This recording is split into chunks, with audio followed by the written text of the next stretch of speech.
não parar, não precipitar e não retroceder. Então dizer para esse cara, sabe quando nós vamos parar? Nunca. Nunca na sua porca vida. Né?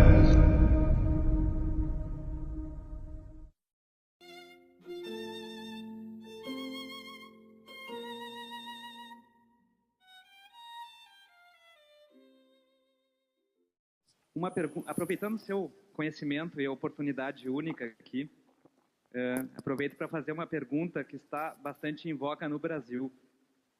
O nazismo era um regime de esquerda ou de direita? Ou essa pergunta não faz sentido? E o fascismo?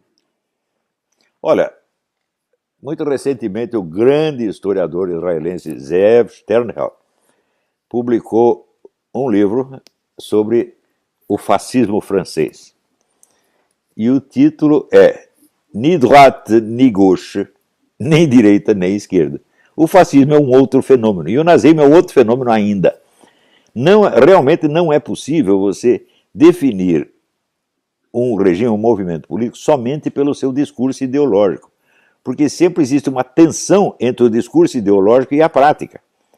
Então é muito difícil você dizer, isso aqui é de direita ou de esquerda. Ora, na sua origem, presta atenção, na sua origem, o fascismo italiano era evidentemente de esquerda, porque o tópico que criou a discussão da onde nasce o movimento fascista foi o seguinte: a classe social pode ser o agente da Revolução Mundial ou não pode? E alguns teóricos fascistas responderam, não, não pode, porque não existe proletariado internacional. O proletário, quando sai da sua nação, vai para a nação vizinha, ele não vira um proletário lá, ele vira um lumpenproletário, ele vira um mendigo. Então não há proletariado internacional. Essa tese foi certíssima, foi amplamente confirmada na Guerra de 14, onde os comunistas esperavam que o proletariado internacional ia se voltar contra a burguesia e se recusar a lutar numa guerra imperialista. Aconteceu o contrário. O proletariado das nações foi a parte social mais entusiasticamente nacionalista e patriótica que houve. Então, nesse ponto, os economistas fascistas estavam certos. Então eles disseram, o agente da Revolução Mundial não é o proletariado internacional, mas as nações proletárias. Não se trata de proletariado contra a burguesia, mas nações proletárias contra nações burguesas. Nações exploradas contra nações exploradoras. Quem adotou isso aí depois foi Stalin. Na Segunda Guerra, ele adotou o chamado movimento terceiromundista que ele criou, era inteiramente baseado nisso. Então, o que é a política comunista? Era as nações proletárias contra as nações burguesas. Isso era teoria fascista, meu Deus do céu. Então, a gente tem que contar a história com base nos seus detalhes factuais concretos, não com base em generalizações ideológicas. Então, se você pegar qualquer dessas ideologias, tem elementos de direita e tem elementos de esquerda. Por exemplo, se você pegar, vamos dizer, o culto alemão, vamos dizer, as suas divindades primitivas, divindades vikings, etc, etc. Bom, tudo isso, sob certo aspecto, é conservador, porque está querendo um retorno ao passado. Mas, por outro lado, é revolucionário, porque queria, com este culto nacionalista, destruir o cristianismo. Então, é esquerda e direita ao mesmo tempo. Então, eu acho que não se deve discutir essas coisas só com esses carimbos. A coisa é muito mais complicada. Em todo caso, no mínimo, eu sugiro a vocês a leitura dos livros do Zeev Sternhell e, sobretudo, do Emilio Gentile, é um historiador italiano. Não é o Giovanni Gentile. Giovanni Gentile foi um filósofo fascista. Emilio Gentile. E nos Estados Unidos existe o James Gregor, talvez o maior estudioso de fascismo no mundo. Tem que ler essas coisas. Agora, esse pessoal discute baseado no quê? Na propaganda soviética dos anos 40. Ora, hoje em dia nós sabemos, e está mais que provado, a tese do Ernest Toppich, de que a Segunda Guerra foi concebida, planejada com 20 anos de antecedência pelo Stalin e que chegou a seus objetivos, essa tese hoje está amplamente comprovada. Agora, a gente publica isso no Brasil, dá lá nome de 2 ou 3 livros, o pessoal da mídia não lê, e vai ler o quê? Uma resenha que saiu no New York Times contra o livro do Ernest Toppich em 1985. Essa tese é falsa. Eles não leram os livros, meu Deus do céu. Eu já dei a lista, já tem vários livros sobre isso. Hoje essa tese é irrefutável. Irrefutável. Stalin esperava utilizar os nazistas como tropa de choque, ou como navio quebra-gelo. Os nazistas invadem a Europa toda, destroem as democracias ocidentais, mas esses nazistas são loucos, não vão capazes de administrar nada, então nós vamos atrás, invadimos a Alemanha e tomamos tudo que eles conquistaram. Ué, não foi exatamente isso que Stalin fez? Fez e deu certo. Eu considero Stalin o maior estrategista de todos os tempos. Né? É isso, gente. Então vamos lá, aqui tem uma pergunta do Caio Schiffer. Eu estava lendo essa semana um ensaio do Roger Scruton chamado Freedom and Its Discontents. Nesse ensaio ele comenta que um dos motivos de a ideia comunista ainda estar viva é o fato de o Partido Comunista não ter sido julgado em corte, de não ter tido seu Nuremberg. Até porque, pelo que entendi, eles destruíram todo o processo jurídico que poderia julgá-los. Nesse contexto, guardadas as devidas proporções, é importante que todos os petistas sejam julgados e condenados. Não é? Para mim é a coisa mais óbvia. Quer dizer, o único país onde se promoveu, vamos dizer, um julgamento dos crimes dos comunistas foi o Camboja. Esse julgamento está se arrastando há muitos anos. A ideia do julgamento foi boicotada abertamente por todos os estados ocidentais e pela ONU. Mas os cambojanos não se conformaram, porque o que houve ali foi uma coisa realmente dantesca. Então, quer dizer, em poucos meses matou 2 milhões de cidadãos cambojanos, e sem contar todos aqueles que conseguiram fugir. Então, eu não sei em que pé está atualmente esse julgamento, mas eu sei que ele prossegue. Só que não tem nenhuma repercussão na mídia internacional, está sendo completamente abafado, isso é um fenômeno nacional, local, cambojano. E é evidente que os crimes dos comunistas ultrapassam em dimensão, né, e às vezes até em crueldade, os crimes dos nazistas. Você não pode esquecer o seguinte, a noção de totalitarismo, é claro que o regime nazista foi um regime totalitário, mas foi um totalitarismo imperfeito. Você vê que a Alemanha, no auge do poder nazista, ela tinha 6 serviços secretos diferentes que se boicotavam um ao outro. Então, no meio da confusão, sempre tinha uma margem para dizer, o perseguido escapar. Mas na União Soviética a coisa era muito mais unitária. Entre o serviço secreto militar, o GRU e a KGB, claro, houve sempre alguns pontos de atrito, mas menores. Nunca houve um problema sério, como houve entre os vários serviços secretos alemães. Além disso, temos que considerar que o nazismo teve muito menos tempo para se consolidar do que o comunismo. O nazismo durou 12 anos. Foi tudo feito às pressas. Vamos dizer, o Hitler é eleito em 1933 e ele cria o seu sistema ditatorial, quer dizer, em 6 ou 7 anos. Não é a mesma coisa que o comunismo, que é um movimento que começa em 1848 e vai chegar ao poder na Rússia em 1917. Já tiveram muito mais tempo para se preparar, tinha uma militância enormemente maior, e mais ainda, o comunismo sempre foi um movimento internacional e o nazismo um movimento local alemão, vamos dizer, com obstáculos internos que dificultavam a sua expansão. O próprio fato de ser um movimento nacionalista, como é que você vai num país estrangeiro obter apoio para o nacionalismo de um outro país? Você pensar assim, o que o italiano tem a ver com os interesses nacionais da Alemanha? Então você tem que fazer uma série de conversões, né, isso para convencer o italiano, o japonês, o argentino, etc., para aderir àquela coisa, criando, vamos dizer, cópias, adaptações nacionalistas. Mas no fim das contas, os nacionalismos iam ter que entrar em conflito mais dia menos dia. Então, vamos dizer, um nacionalismo internacionalista é, de fato, não apenas uma contradição lógica, mas é uma contradição material. Né? Então, se os crimes nazistas foram julgados, você não pode esquecer o seguinte, que o Tribunal de Nuremberg foi uma invenção de Stalin. Então, Stalin adorava um julgamento teatral.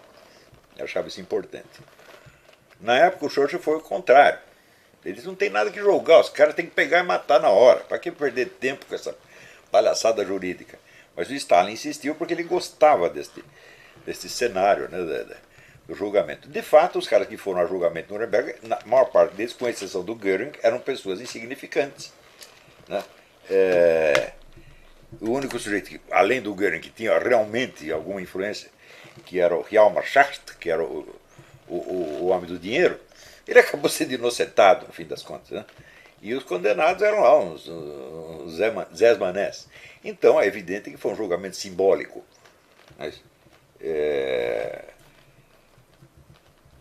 Mas este espetáculo teve, vamos dizer, o mérito de tornar o nazismo efetivamente odioso, quer dizer, mostrar o horror do nazismo ao mundo. E nada de similar foi feito com relação aos comunistas, né? Que, você vê, a ideia dos campos de concentração, da onde o Hitler tirou? Ele copiou da Rússia, ele foi uma tecnologia que ele copiou da Rússia. Né? O próprio conceito dele, vamos dizer, da estrutura do partido, da função do partido, é um conceito leninista. E assim por diante. Nós podemos dizer, de fato, a única diferença que existe entre nazismo e comunismo é a seguinte. Há um socialismo internacionalista, que mesmo no tempo do Stalin continua atuando em todos os países. Ele tem a teoria do socialismo num só país, mas ele atua em toda parte. E o Trotsky tinha a teoria do socialismo internacional mundial, mas não atuava em parte alguma, não podia, coitado. E por outro lado, então você tem o socialismo nacionalista. Essa é a diferença básica. Também existe uma diferença na esfera econômica, que também vamos dizer, é uma diferença mais verbal do que outra coisa. Porque o sistema nazista, ou economia fascista de modo geral, ela não fala na estatização completa dos meios de produção. Fala numa estatização parcial e num controle da economia pelo Estado. Então você deixa que os empresários continuem donos das suas empresas, desde que eles estejam em relação ao Estado como se fossem empregados, que ele tem que fazer tudo que o Estado manda, e se não obedecer está lascado. Né? O exemplo maior é o do famoso Thyssen, do bilionário alemão, que não querendo colaborar com o regime, fugiu para a França e foi sequestrado e trazido de volta pelo Hitler. Falou, você não quer trabalhar para mim, vai ter que trabalhar assim, desgraçado.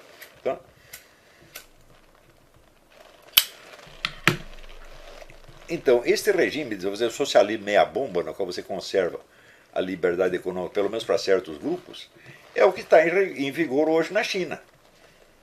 Você não vai dizer que o regime chinês é internacionalista. Não, ele é barbaramente nacionalista e é um socialismo meia-bomba, tipo fascista. Então, na verdade, só existiram essas duas economias. A economia comunista nunca existiu e nunca vai existir, porque a estatização completa do meio de produção é um contrassenso, ela não pode funcionar, como já demonstrou o Mises em 1923. Então, vamos dizer, a diferença entre a economia nazista e a economia comunista é mais uma diferença verbal. Na verdade, as duas fazem a mesma coisa, mesmo porque a União Soviética continuou tolerando a economia privada durante muito tempo. Você pode dizer que 50% da economia soviética era economia privada, clandestina. Mas clandestina, sim, o governo sabia, mas sabia também que precisava daquilo, então deixava a coisa rolar. Então, no fim das contas, só existem dois modelos econômicos, que tem a economia liberal e tem a economia fascista. E todos os governos do mundo, vamos dizer, eles ocupam esses territórios, né, de uma maneira bastante móvel. Você tem um pouco mais de liberalismo, um pouco mais de fascismo e assim por diante.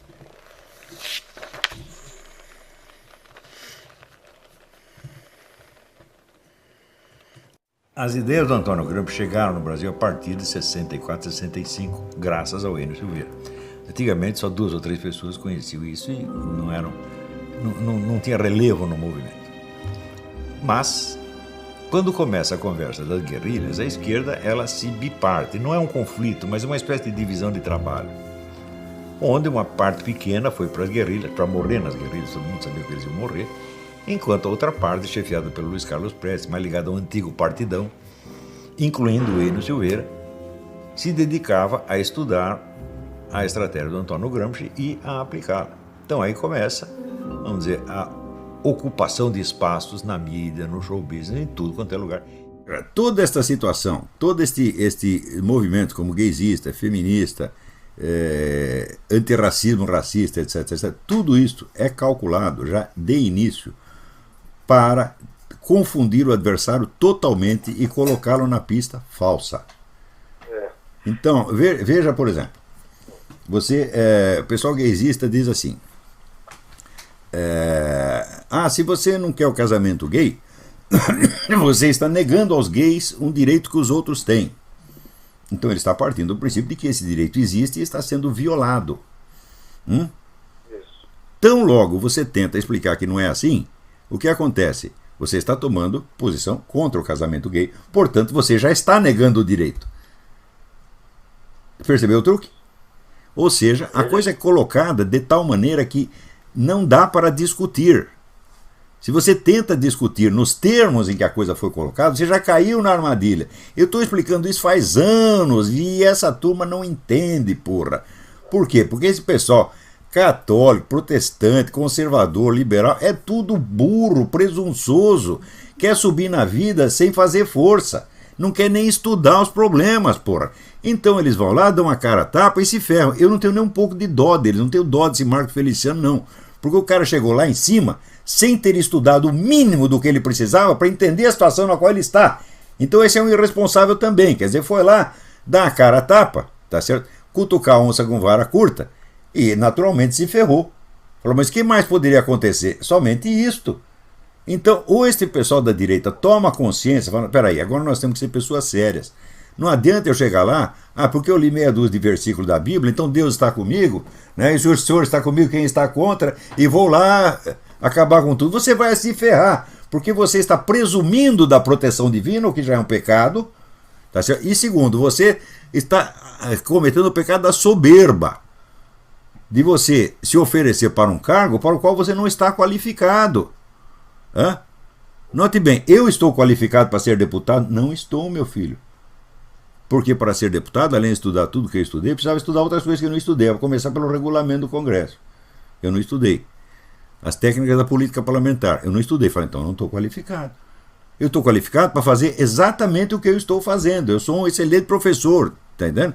E escrevo muito bem. É isso que eu sei fazer. Não sei fazer mais nada. Quer dizer, vamos lançar você para presidente da República. Eu digo, mas nem para presidente do Esporte Clube Corinthians Paulista. Tu tá doido, porra. E aí, pessoal, tranquilo? Então, se inscreva no canal, compartilhe, comente, ajude nosso canal.